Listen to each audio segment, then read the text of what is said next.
जिंदगी में और करना क्या है? कुछ नहीं, यहाँ मिलने वाला कुछ है नहीं, दुनिया में ज्यादा कुछ नहीं। खुशी से जिंदगी जी लो, यही बहुत बड़ी उपलब्धि है। प्रेम से रह लो, ये बहुत बड़ी उपलब्धि है। सबको प्रेम की दरिया में डुबा दो, ये बहुत बड़ी उपलब्धि है। सबकी गम खा लो, सह लो, अपने संगठन को टूटने मत दो, परिवार की एकता और प्रेम को बना रहने दो। बस संसार में इसी में सुख है। राग द्वेष मत फैलाओ, ईर्ष्या भी मत करो किसी से, कुछ भी मिलने वाला नहीं। दिल के अंदर यदि ईर्ष्या है, राग द्वेष है, शांति नहीं मिलेगी। ईर्षु घृणी न संतुष्टा, क्रोधनो नित्य संकिता, पर भाग्योप जीवी च खड़ेते नित्य दुखिता। यद्रच्छा लाभ संतुष्टो द्वंद्वातीतो विमत्सरा, समा सिद्धाव सिद्धोपि च कृत्वापि न निबद्धते। ईर्ष्या की आग में रात दिन जलने वाले लोग कभी सुख चैन नहीं पाते। जो दूसरों की उन्नति देख करके प्रसन्न होता है और दूसरों को दुखी देख करके जिसका मन दुखी हो जाता है, पद्म पुराण का ऋषि कहता है वो साक्षात धरती का हरि भगवान होता है, वो भगवत स्वरूप होता है और भगवान कहीं अलग नहीं होता है। जो दूसरों की खुशी में खुश होता है और दूसरों के दुख में द्रवित होता है, ये भगवान का गुण होता है, यही भगवत लक्षण होता है।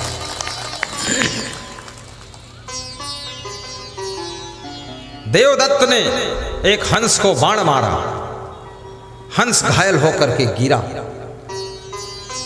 गौतम ने उसको उठाया, गोद में लेकर के पानी पिलाया, सहला रहे। देवदत्त आता है और कहता हंस मेरा है क्योंकि मैंने मारा है। गौतम कहते हंस मेरा है क्योंकि मैंने बचाया है। दोनों में विवाद हुआ, राजा के पास पहुंचे। राजा ने कहानी सुनी तो राजा ने जवाब दिया, मारने वाले से बचाने वाले का अधिकार ज्यादा होता है, इसलिए हंस गौतम का है। और वही गौतम जो हंस के दुख को सह नहीं सके, बचाने के लिए द्रवित हो गए, वही एक दिन भगवान बुद्ध के नाम से प्रसिद्ध होते हैं, भगवान बुद्ध कहे जाते हैं। वे भी किसी माता पिता की संतान थे, वे भी मनुष्य के रूप में पैदा हुए थे। राजमहलों में उनका जन्म कहाँ हुआ, कैसे हुआ, ये छोड़ो बकवास, लेकिन मनुष्य का चेहरा है उनका और उनको भगवान बुद्ध माना गया। याद रखना, यदि आपके अंदर दया है, करुणा है, रहम है, तो ये लक्षण भगवान का है, फिर आप स्वयं भगवान के रूप हैं, भगवान के रूप है। ईर्ष्या द्वेष से बचो, जलन मत करना किसी से। कई बार लोग किसी का बढ़ता हुआ नाम देख करके जलने लग जाते हैं कि इसके नाम को बिगाड़ना है किसी तरह से। और याद रखना, आपका नाम बढ़ने लग जाए, धन धाम बढ़ने लग जाए, दौलत बढ़ने लग जाए, शक्ति बढ़ने लग जाए, तो ज्यादा विनम्र हो जाना, अपनी शक्ति का दुरुपयोग मत करना, किसी को सताने में शक्ति मत खर्च कर देना, अन्यथा शक्तियां पुनः एक कुदरत वापस लेना शुरू कर देती है। शक्तियां उसके पास में परमानेंट रहती हैं जो अपनी शक्तियों का सदुपयोग करता है, शक्तियों का प्रयोग दूसरों की रक्षा करने में करता है, उसकी शक्तियां निरंतर बढ़ती चली जाती हैं। जो अपनी शक्तियों का दुरुपयोग करता है, दूसरों को सताने में शक्ति खर्च करता है, वो एक दिन शक्तिहीन हो जाता है, वो शक्तिहीन हो जाता है।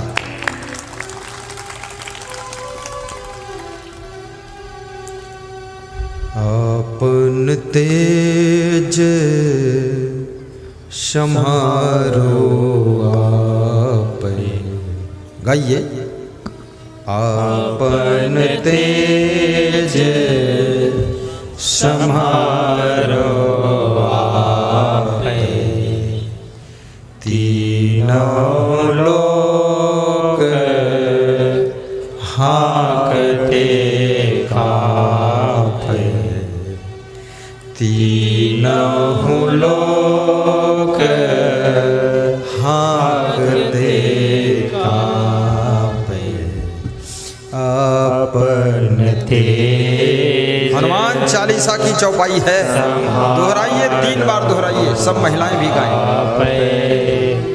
तीनों लोक हाकते कांपे। बहुत मस्त चौपाई है। आप अपना तेज, आप पास कौन कौन तेज है, वो तेज तुम संभाल नहीं पाते, तेजहीन हो जाते हो। तेजस्वी बनो, तपस्वी बनो, ओजस्वी बनो, यशस्वी बनो, कीर्तिमान बनो। आपके पास वाणी का तेज है, दृष्टि का तेज है, आपके पास में बुद्धि का तेज है, आपके पास में चरित्र का तेज है, आपके पास में सुंदर स्वभाव का तेज है। इस तेज को संभालो, कहीं इस माया मोह के संसार में आपका स्वभाव बिगड़ न जाए, वाणी बिगड़ न जाए, चरित्र बिगड़ न जाए, कहीं आचरण खो न जाए, और कहीं आपकी तेजस्विता छीड़ ना हो जाए। अपन तेज संभारो। आप हनुमान चालीसा कहती है, अपनी वाणी के तेज को भी संभालिए। आपकी वाणी, ये गाली दे दे करके वाणी तेजहीन हो जाती है, इसलिए गालियां मत बको, कोई फायदा नहीं। कितनी स्त्रियां तो अपने पतियों को भी गाली देती है, और पति से कहती हैं, ये मर गया, नाश काटा और गेहूं काटा और भूसा उठाया। फालतू बात बोलती। कितने पुरुष भी इतने क्रोधी हैं, अपनी पत्नी को बहुत गाली देते हैं। तो याद रखना, गाली मत दो। जैसी पत्नी है वही तुम्हारे भाग्य में थी। अब बस स्वीकार करो, जो भी मिली है उल्टा पलटा करती है। कितने लोग बहुत पुण्य कमा चुके हैं, उनको बड़ी बुद्धिमान पत्नी मिली है, समझदार, इशारे से काम करती है। और जिनके पुण्य थोड़ा कमजोर है, उनको थोड़ा बुद्धू भी मिली है।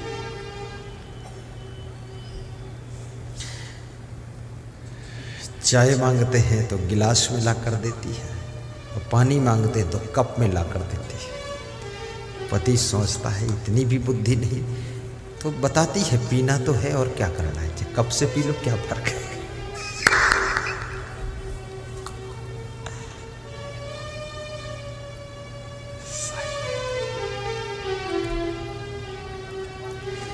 बुद्धिमान पति मिल जाए तो समझो कोई जन्म का पुण्य था। बुद्धिमान पत्नी मिल जाए, ये कोई पुण्य से ही मिली है। बुद्धिमान बेटा मिल जाए, माँ बाप का पुण्य है। बुद्धिमान शिष्य मिल जाए, विवेकवान शिष्य, वैराग्यवान शिष्य, गुरु का कोई जन्म का पुण्य है। और सुयोग्य गुरु मिल जाए, वैराग्यवान गुरु, तेजस्वी गुरु, ओजस्वी गुरु, ज्ञानी गुरु, ध्यानी गुरु, सदाचारी गुरु, जितेंद्री गुरु, ऐसा गुरु जो कल्याण का काम कर दे शुरू, ऐसा मिल जाए गुरु, तो समझ लो पूर्व जन्म का बहुत ढेर पुण्य था, इसलिए ऐसा गुरु मिला।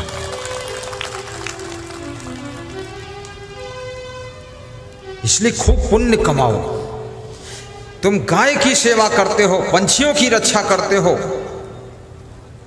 जीवों पर दया करते हो, प्यासे को पानी पिलाते हो, भूखे को भोजन खिलाते हो, अतिथि का सत्कार करते हो, संत का आदर करते हो, सत्संग समागम कराते हो, ये सब करने से बहुत बड़ा पुण्य इकट्ठा होता है। दान करने से भी पुण्य होता है। किसी के दुख को दूर करते हो तो पुण्य इकट्ठा हो जाता है। हमारे पास में एक माता जी आई पिछले गांव में, बोली मेरी चैन खो गई, गले की चैन। तो मैंने ऐसा फूल उठाया, उनके सिर पे लगाया। हमने कहा माता जी दुखी मत होना। तो वे अपना बटुआ खोलने लगी और बटुआ से 100 रुपये निकाल कर दान दिया। हमने कहा माता जी चैन खो गई और फिर भी 100 रुपये दान दे रहे हो। बोले ये 100 रुपये के दान से इसी पुण्य से दूसरी चेन मिल जाएगी। तो हमने कहा आप ज्यादा दुखी नहीं हैं? बोले आपके ज्ञान से दुख नहीं हो रहा है, दुख नहीं हो रहा। तो मैंने कहा आशीर्वाद है, मिल जाएगी, चैन मिल जाएगी। याद रखना, माताओं बहनों से नम्र निवेदन करूँ, जब सत्संग में आया करो, सोने चांदी के गहने घर में सुरक्षित रख करके तब आया करो। सत्संग में आओ, गुरु जी की माला पहन लो। वहाँ दुकान पर, साहित्य की दुकान पर गुरु की लाकेट वाली माला बिक रही है, खरीद लो 10-10 माला, पहन लो 1-1 माला, और कुछ घर वालों को पहनाओ जा करके, वही शोभा देता है। और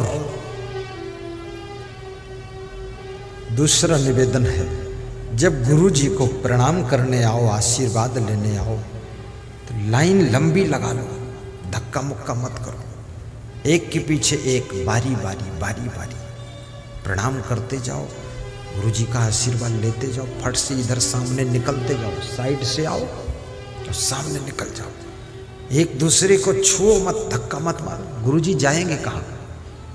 चारों तरफ से आपके बीच में घिरे हैं गुरुदेव, जा कहाँ सकते? 10 मिनट ज्यादा लगेगा, फर्क क्या, धक्का नहीं मारना। लेकिन माताओं बहनों में एक विशेषता होती है, ये धक्का मारती भी है और धक्का खाती भी है, और तब इनको अच्छा लगता है कि 2-4 धक्का लगे, बड़ा अच्छा लगा। नहीं, धक्का मारो भी मत, धक्का खाओ भी मत, शांति से, नियम से आना चाहिए। गुरुदेव के निकट से दर्शन कर लो, चुपचाप उतर जाओ। हमारे ऊपर फूल वूल मत डालो, हाँ ऊपर नहीं डालो, वो तो पत्थर की मूर्ति होती है, उसके ऊपर डाला जाता है। ऐसे तुम मेरे ऊपर डालोगे, कोई दूध ला के डाल दे, कोई पानी चढ़ा दे, कोई बेलपत्र चढ़ा दे, कोई चावल डाल दे, ये नहीं, ऐसा नहीं है। गुरु जी के सामने टेबल लगा, उस पर रख दीजिए, बस हम ले लेंगे वहां से, सब मिल जाएगा गुरु जी को।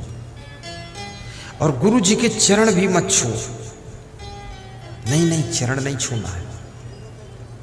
तो फिर गुरु जी को हाथ जोड़कर बोलना है, साहेब बंदगी, निकल जाना। तो क्या छूना है? गुरु जी के आचरण छू लेना है। आचरण, सुंदर स्वभाव, सुंदर चरित्र और सुंदर वाणी और सुंदर ज्ञान, ये सब गुरु जी का छू लो। और छू लो नहीं, इसको ले लो, और ले लो नहीं, जीवन में उतार लो, और उतार लो, बिल्कुल गुरु के जैसे तुम भी बन जाओ।